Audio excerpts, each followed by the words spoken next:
ज्या स्थितीमध्ये आम्हाला ठेवू पाशील तिथे राहण्यामध्ये मी समाधानी आहे.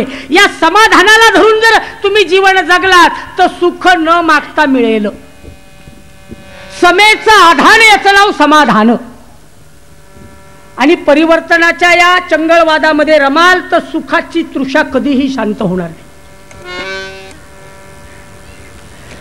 जन्माला येऊन काय केलं प्रश्न एवढाच आहे. कधी देवाचं चिंतन केलं नाही, कधी देवाचं नाही, कधी धर्माचं नाही आणि कधी देशाचं नाही. 3 गोष्टी लक्षात घ्या. जन्माला येऊन 3 गोष्टी कराव्यात: देश, देव आणि धर्म. तुम्हाला सांगू का, देश टिकला तर धर्म टिकेल आणि धर्म टिकला तर देव टिकेल. साखळी कशी आहे. पण मग देशाची तरी काळजी कामाला.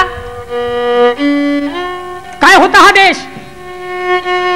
एकेकाळी या देशामध्ये कवीनं वर्णन केलंय त्याचा मध्यम. यहाँ डाल डाल पर सोने की चिड़िया करती है बसेरा. यह भारत देश है, यह भारत देश है.